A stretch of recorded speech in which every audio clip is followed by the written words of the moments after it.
नूरपुर की बेटियां, एक सच्चाई जो उजाले में आई। नूरपुर एक प्राचीन गांव था। वक्त गुजरता गया पर यह गांव नहीं बदला। यहां के लोगों के दिलों में शक, पूर्वाग्रह और परंपराओं की बेड़ियां और गहरी होती चली गईं। इसी गांव में 3 बहनें रहती थीं, ज़ैनब, राबिया और सलमा। उनके पिता हाजी बशीर साहब एक सेवानिवृत्त अध्यापक थे। उन्होंने अपनी बेटियों को बड़ी मेहनत, इज्जत और तालीम के साथ पाला। ज़ैनब ने इस्लामिक स्टडीज में मास्टर्स किया था, राबिया अंग्रेजी की टीचर थी और सलमा यूनानी चिकित्सा की शौकीन थी। गांव के मर्द उनकी खूबसूरती के कायल थे, लेकिन उनकी पढ़ाई और आत्मनिर्भरता से डरते थे। जब भी कोई रिश्ता आता तो माँ बाप कह देते, लड़कियां ज्यादा पढ़ी लिखी हैं, शहर जाकर हमारे बेटे का दिमाग खराब कर देंगी। वक्त गुजरता गया। तीनों बहनें अपने सम्मान और ईमानदारी के दायरे में रहते हुए गांव की बच्चियों को तालीम देती रहीं। अब फिर एक दिन ज़ैनब ने सुबह की नमाज के बाद जी मचलाने और उल्टी जैसा एहसास महसूस किया। सोचा मौसम का असर होगा, लेकिन फिर राबिया को भी थकान, उलझी नींद और बेचैनी होने लगी। कुछ ही दिन बाद सलमा भी वैसा ही महसूस करने लगी। तीनों की एक जैसी हालत देखकर हाजी साहब ने गांव में हाल ही में आई डॉक्टर अफशां यूसुफ से वक़्त लिया। जांच के बाद डॉक्टर ने खून और अल्ट्रासाउंड की रिपोर्ट्स मंगाई। रिपोर्ट्स देखकर डॉक्टर अफशां का चेहरा स्याह हो गया।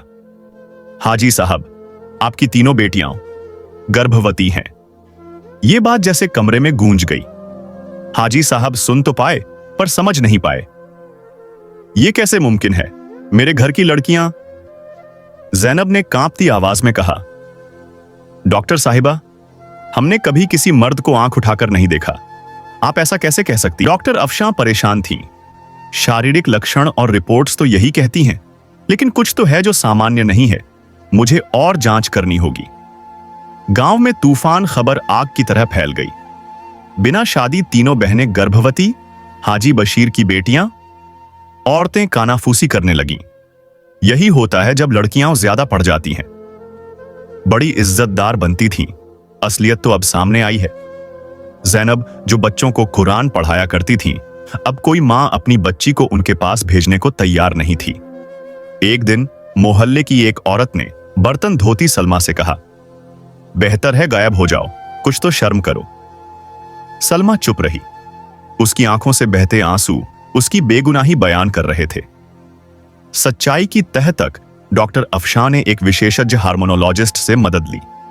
रिपोर्ट्स में पता चला कि तीनों बहनों के शरीर में कृत्रिम हार्मोन मौजूद है जो गर्भ के लक्षण पैदा करते हैं, लेकिन असली गर्भ नहीं होता। तो सवाल उठा, ये हार्मोन आए कहां से? जांच आगे बढ़ी तो पता चला कि हाजी साहब के घर का पानी गांव के पुराने कुएं से आता है। वहीं से जुड़े एक दवा फैक्ट्री की गंदगी और रसायन उस कुएं के पानी में मिल चुके थे। ये हार्मोन युक्त रसायन शरीर में जाकर तीनों बहनों की जैविक प्रक्रिया बिगाड़ रहे थे। डॉक्टर अफशां ने सबूत, रिपोर्ट्स और पानी के नमूने सरकार को भेजे। कुछ ही दिन में हेल्थ डिपार्टमेंट और मीडिया नूरपुर पहुंचे।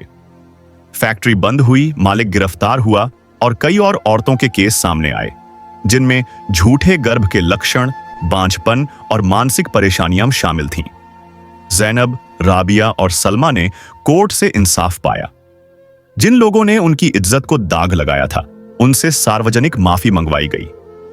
अब हाजी साहब की आंखों में आंसू थे, लेकिन शुक्र के सरकार ने तीनों बहनों को शिक्षा और स्वास्थ्य विभाग में नौकरी दी। कुछ महीनों बाद डॉक्टर अफशां के एक सहकर्मी ज़ैनब से शादी का प्रस्ताव लेकर आए। फिर राबिया और सलमा के लिए भी अच्छे रिश्ते आए। तीनों बहनों की शादियां हुईं और वे नई जिंदगी की ओर बढ़ गईं। अंतिम संदेश, जहां अंधकार हो वहां रोशनी लाने वाला कोई जरूर आता है। सच को देर लगती है आने में, पर जब वो आता है तो सब कुछ बदल देता है।